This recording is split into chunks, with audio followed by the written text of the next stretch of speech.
Mic test, mic test. One, two, three. Sounds like I'm coming in loud and clear. So maybe we could go ahead and start the music.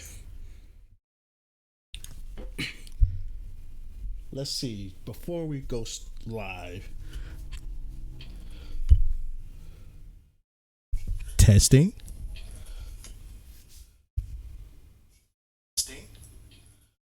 All right, sounds like that's handling well. Only problem is I hear myself fucking breathing. That's why I need those filters. I think that's what they call it, filters, mic filters, something. Either way, let's go ahead and get started.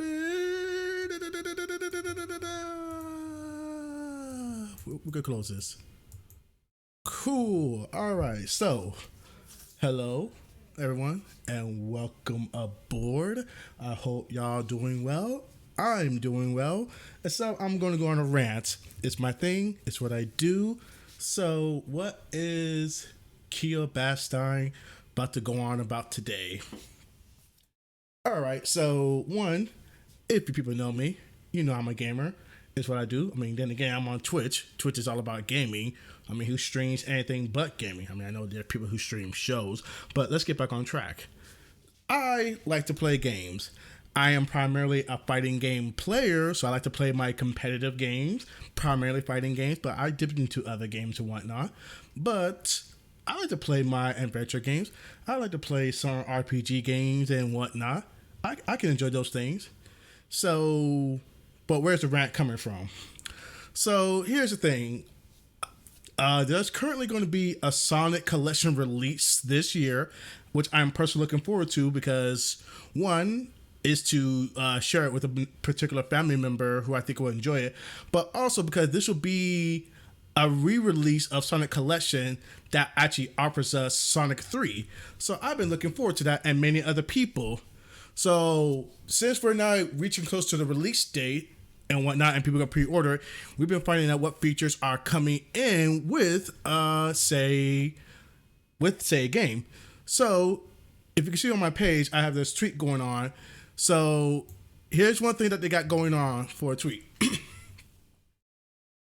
So there's this feature called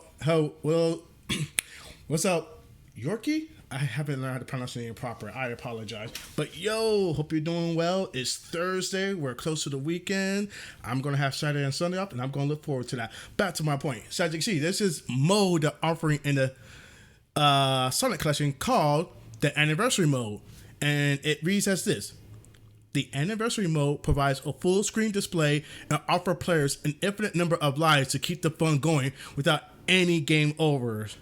So, for all intents and purposes, this is great.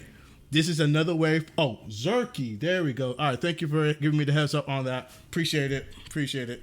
So, yeah. So, this is a mode that basically allows people to enjoy Sonic in a different way, which I'm great. I'm all down for that. I'm personally a purist, so I'm kind of going to stick with how the game is designed, but that's what I want. That's what I want to do. I can't, I'll tell you that. I can't say I'm a purist because I'm actually really looking forward to that Capcom Fighting Collection. Yeah, it's a great mode for families. Definitely. That's why I want to get for that one individual, the one who's not most adept at game. I would like for the infinite lives to, be something that can allow them enjoy it. Maybe they'll like it. Maybe they won't like it. It's left to be seen. But regardless, this anniversary mode looking good. Now I can't really say I'm a purist because, like I said, I'm looking forward to the Capcom Fighting online collection, and that's going to give me games like Cyber Boss, Vampire Savior, and whatnot. And those will be, pure arcade games, but I'm getting the feature of online play, which we never have. But besides online play, I'm also getting the training mode, which is like, oh fuck yeah, I'm looking forward to training mode. Well, of course, again, these games never had training mode because they never really had a proper console release. So I'm like, yeah, okay, now I want to get this collection. Now, but why am I still on my ranting? Oh, you getting a collection on Steam, Yorkie? Good job. I'm going to get for my Switch, PS4, and PC. but I'm probably going to focus on the Switch first, since that's more convenient for that relative who I wanted to get it for and whatnot. But I'll definitely get it for PC later down the line, because I'm trying to get myself a Steam Deck personally down the line. But now here's the reason why I'm going on this rant. No. I don't know about stage select. Maybe they offer that. If they did offer that, that's pretty neat. That'd be pretty neat if they offer that. I mean, I have to imagine if they give a training mode, they did allow stage select.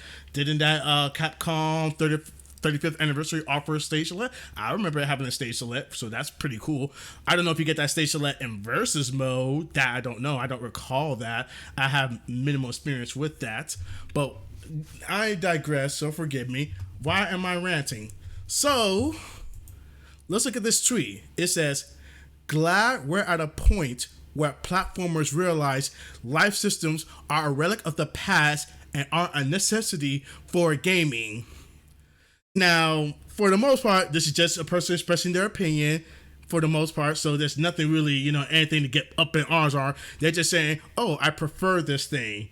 Now, I won't lie, I'm a reactive person. I was first kind of reacting, but the thing that kind of got me really going was I decided go down to the comment section, because that's what any sane person does, go into the comment and further tweets. And basically, everybody was saying, yeah, the live and continue system is an archaic, arbitrary thing. Let me see if I can even bring that up proper. I kind of want to bring it up, but I also don't want to expose that person's name. You know what? Never mind. Screw that. You're on Twitter. It's out there. It's out there. Here you go. This is what the person... Is it the same person? No, they're not the same person, but... Lives are an archaic game design that games carry over from the arcades to suck out your money. However, you already paid $60 for the thing, so why are you already shutting out another $60?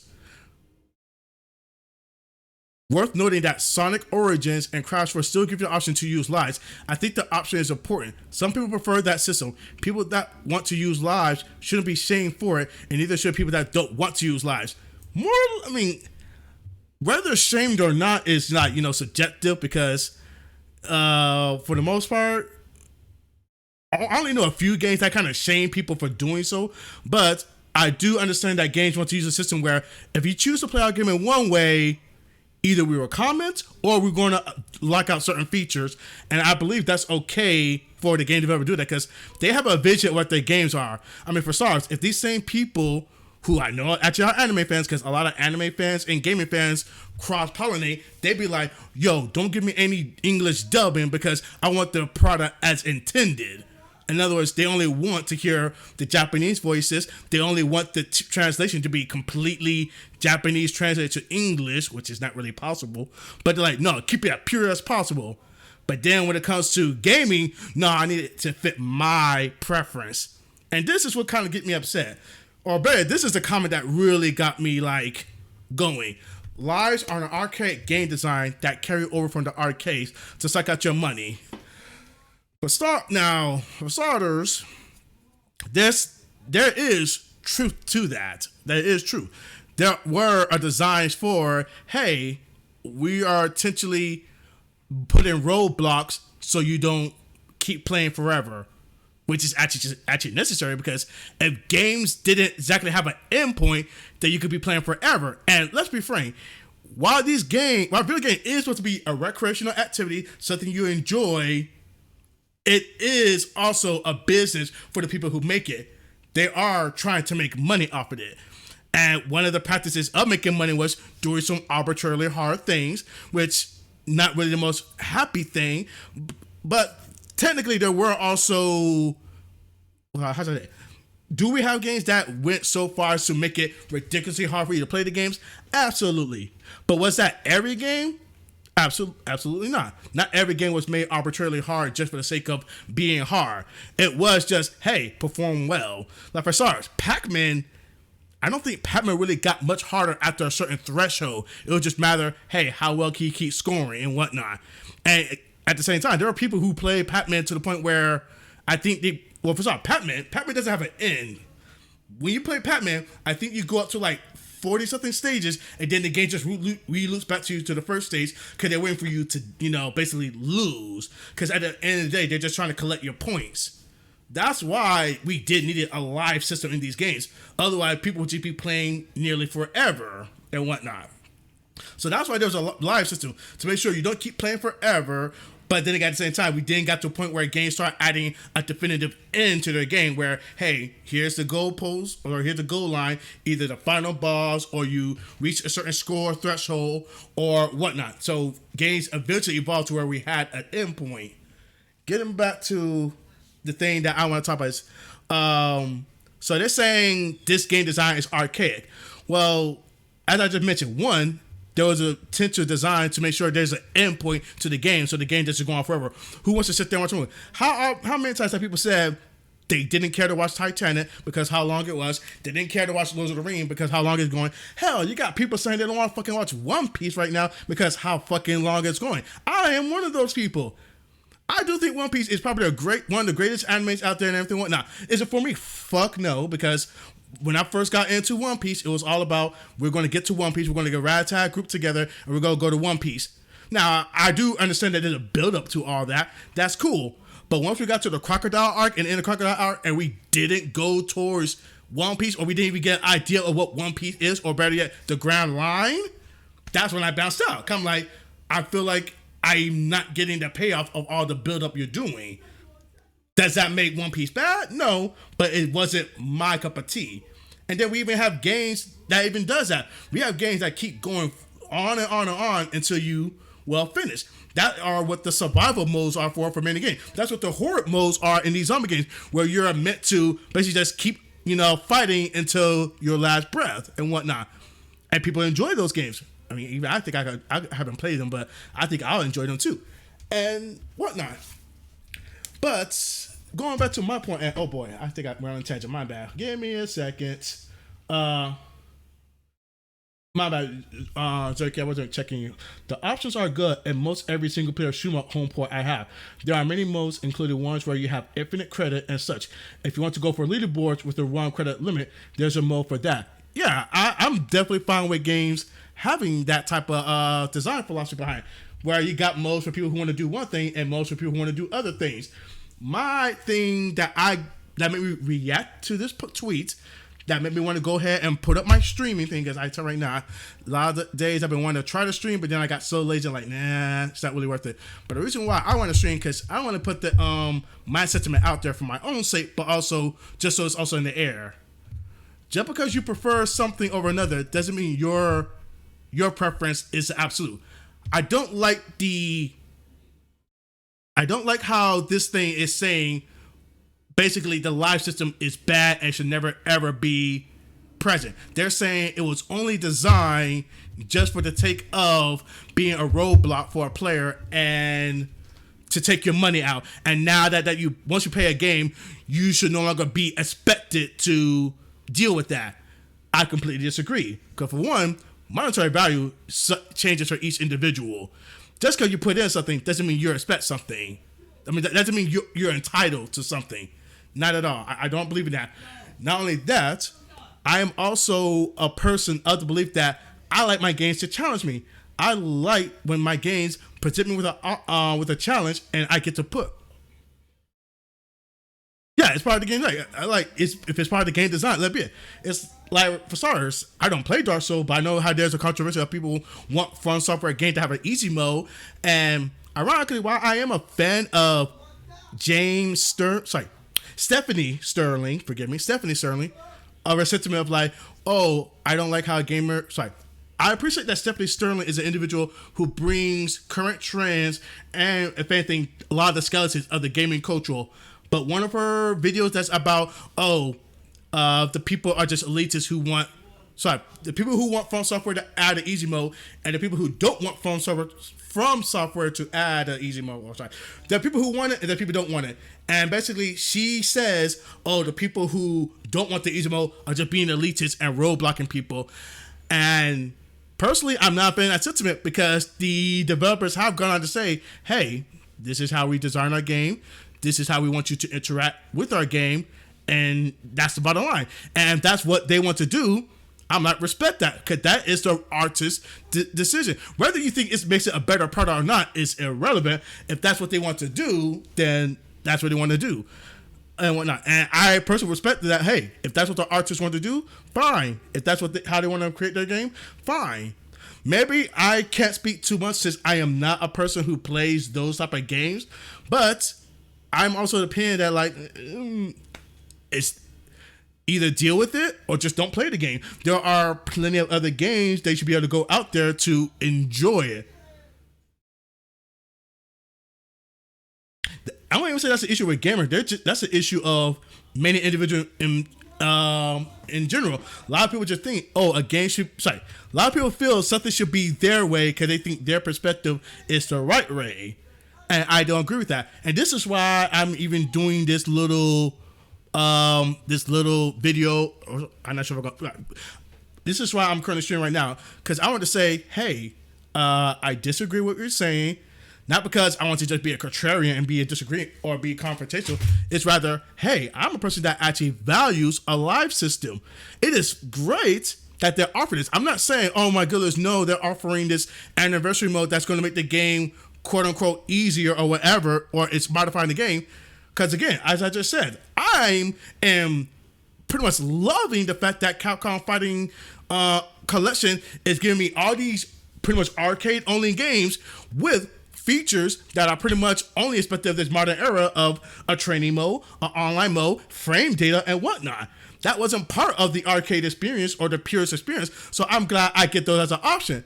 But also, very rare how those same games also give the option of just playing the game in its purest form, where here's a game, no extra credits, no training mode, or none of these other features. You can just play the game in its purest form, and I'm happy for that. But I'm not out here saying every game has to do with it. Not every game doesn't have a training mode. Now, for starters, Windjammers 2. I got Windjammers 2. They don't have a training mode. I am upset they don't have a training mode. I disagree of the fact that the game is a full pop by not having a training mode. But I'm also going to say no one should buy the game because it doesn't have a training mode. No. I'm not going to say that the game is a... In fact, the game is not flawed without a training mode. Okay, it does give a tutorial mode, but I prefer a training mode for my Windjammers 2. I prefer a training mode for Windjammers 2. So, but because of that, I can't put in a game that I recommended. So, let me say I can't recommend. Sorry. I will tell people, hey, it does have a training mode, so be prepared to play a sink and swim game where you just gotta play through experience. And if you're okay with that, then yeah, I can recommend Windjammers 2. I can recommend other games that don't have a training mode. And there are games I play that don't have a training mode, but usually I still put in a position where I can try to learn the game in a comfortable manner and whatnot. Actually, I can say this. Splatoon 2, they don't give you a training mode in Splatoon 2, but because their tutorial is so robust, I don't need a training mode for that game because it's just that robust. But when they added it later on, I fucking love it. All right, cool. No problem. Feel free to log on. I'm just talking. I am just talking. Whether you're here, sorry. Thank you for showing up. I appreciate it. Do what you need to do. Take care of Zerky. But I'm going to go ahead and go on this rant. So, yeah. I basically just don't want the idea to put out there that, hey, what this person's sentiment is saying is completely the law and prefer. And thankfully that's not the case because we got someone down here also saying, hey, there are people who still like the live system. Let them still have that as an option and let's not take it away from them. Just as, you know, if people want to play a game in, I guess, with infinite lives or whatnot, it's great that many developers are deciding to just go ahead and add that there as an option as well and whatnot. Okay, well, here we go. Now, let's look at what the person Starfish. I always felt that people who prefer the live system are just stuck in the past, and if they never existed, nothing would have changed. Completely disagree. Because there are many games out there that does, if anything, the opposite. Or how about this? Gunvolt. Gunvolt is a game with an infinite live systems. Yet, the amount of people who complain about Gunvolt for being too hard, even though it gives you infinite live system, so you're able to, you know, keep playing. You don't have to restart from the beginning of the stage. You don't have to restart with little to no resources. But because again, people can't still beat it, they still think Gunvolt is a flawed game. We have and then we have games that try to do both ways in an interesting way. We have the game Shovel Knight. Shovel Knight has a checkpoint system that, hey, you can use this checkpoint so in case you die, you have a failsafe, or you could choose to destroy the checkpoint but get a lot of additional money in the process, thus allowing you to either unlock or have a better score by the end of the stage. It gives people the option and whatnot. And I think that's a nice and clever way for doing this. We have games like Dragon Mark for Death. Dragon Mark for Death has a live system, and it's not only just rather, hey, we give you a live system and we make you restart where you just died, but it's also, hey, how many times you die will also lower the rewards. Because that is really what a lot, as of right now, that is what the whole purpose, in my opinion, that is what majority of the lives or continuing systems are. They're meant to be a risk and reward for how you choose to interact with the game. If there's no risk, or rather, if there's no penalty for performing poorly in a game, then there's almost no sense of urgency to play well. There's no incentive to really learn the game. Better yet, you're just interacting the game. You can almost say you're just doing Simon Says and whatnot. And doing Simon Says. Let me say Simon Says. When I was playing Gunvolt, like I said, it had infinite lives.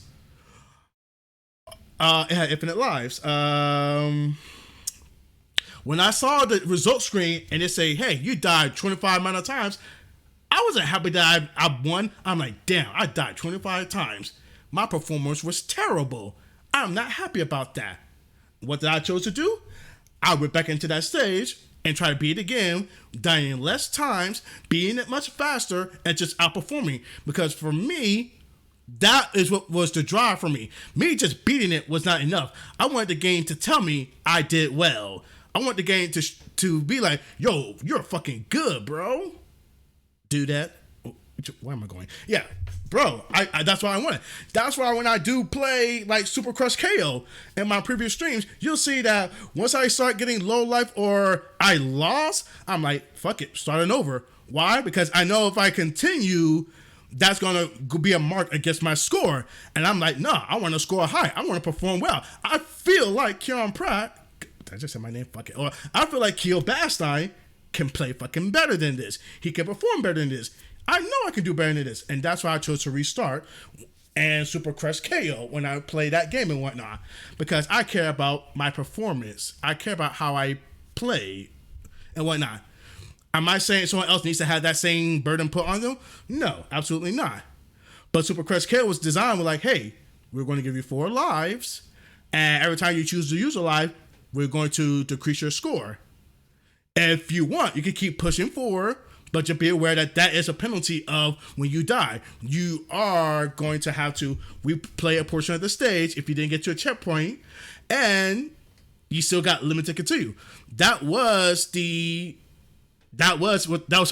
game told you. That's what the game played for you, and you could say it's an inconvenience, but we could then say almost everything inconvenient. I could say convenience that a fucking fighting game asked me to do a command to do the move, but that's what the game asked me of. That's what I chose to do when I played that game.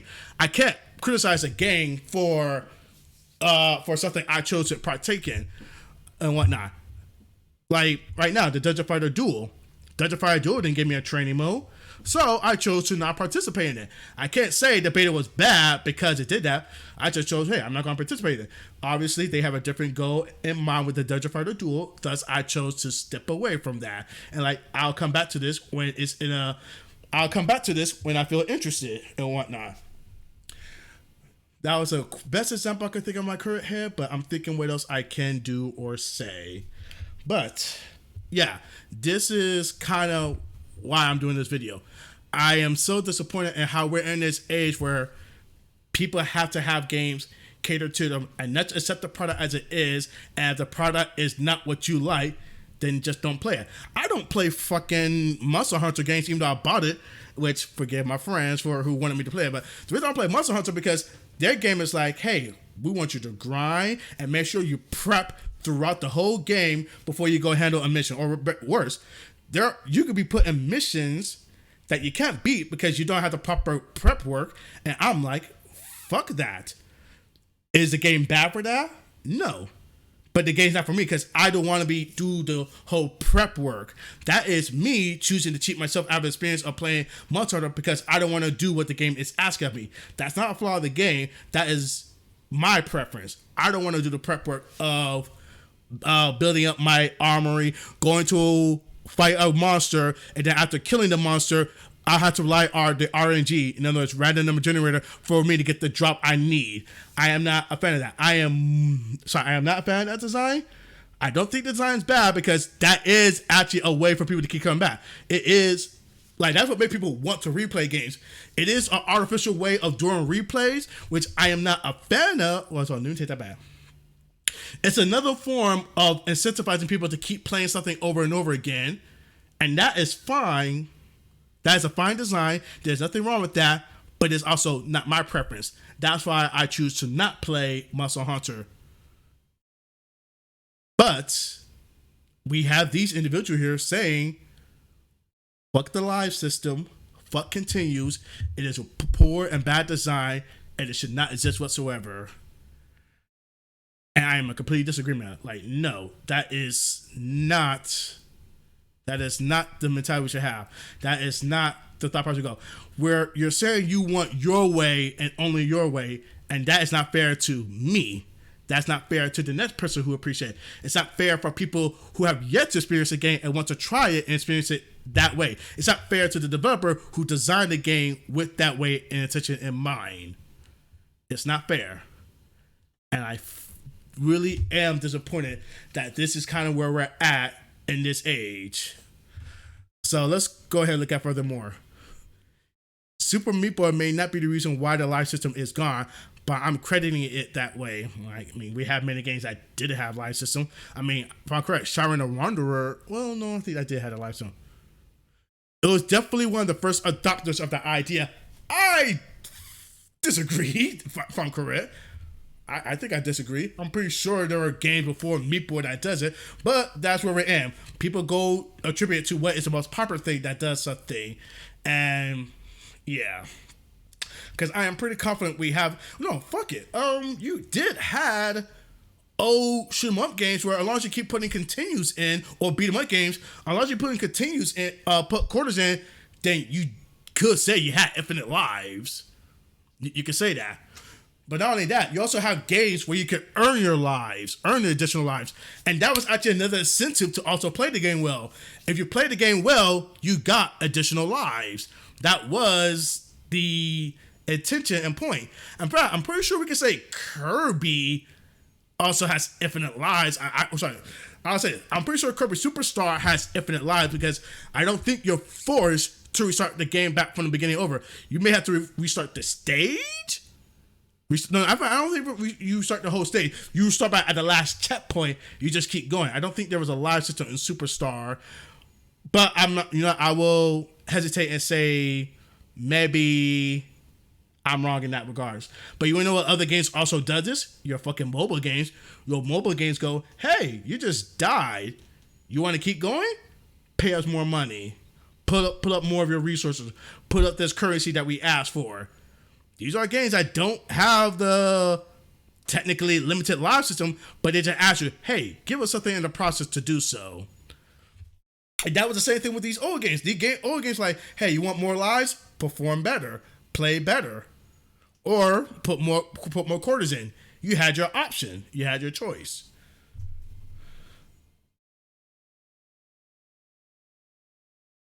I get it, but I also don't. And definitely remove the penalty for failure doesn't seem like the best idea. Certainly you want people to see and enjoy their game, but I feel it cheapens the experience when failure is something more than a mild waste of time. There we go. This right here is the fucking thing I want to talk about. As I said, effectively removing the penalty of failure doesn't seem like the best idea. Like, I remember how some people were saying when they're playing Legend of Acers. In fact, same thing with Stephanie Sterling, which Stephanie Sterling, thank you. I like she says, thank God for her. Fine, yes, thank you for being an individual who does point out the skeletons of the gaming community in the world. Thank you for doing that. But when she was saying how she disliked the Souls game from when you lose your items, or she disliked Pokemon Acers where you lose your item when you die, I'm like, but that's the fucking point. that's your penalty for dying or for failing. There needs to be some type of penalty, some form of something to make you be afraid. Hey, either do well, or if you fail, this is your consequence for failing. This is your, as I say, penalty for failing. We still need to have that there so there is an incentive, whether it be in Celeste's case, it's an inconvenience, but you also don't score quite well, or in other games where it's like, hey, you die? Okay, now you lose half your resources, or you don't get as much reward as you were before. Like, for starters, there's Wonderful 101. You have infinite lives in Wonderful 101. It's just when you get to that ending screen, you're like, oh, you got an F rank. And the game's going to say, hey, you did pretty poor. You might want to tighten up on your gameplay. And that's it. Now, for me, I'll be like, oh, fuck no. Let me go back in there and perform well. I'm not going to have this game tell me I'm bad. But some other people, they feel so distraught that they don't even want to play the game anymore. In fact, I remember when Majora's Mask came out, people said they didn't want to play Majora's Mask because Majora's Mask put a timer on you. So you couldn't just freely explore the game at your leisure. There was a time limit. It was like, hey, in this certain amount of time, the game will result in the game over. And people thought, well, this is terrible. I can't enjoy the game how I want to. But this is a game. There's an objective and there's a goal. This Majora's Mask wants you to go towards that goal. It wants you to complete that goal in a certain fashion, most obviously in a timely fashion and whatnot. If you want to just explore and have fun, that's what sandbox games are for. If you want a game that doesn't penalize you for, quote, I guess, not doing what it asks of you, there are other games to do that. Those are what I think they call it wholesome games, non-stressful games. Yeah, there are games like that where you're allowed to just, approach the game at your leisure and just enjoy it.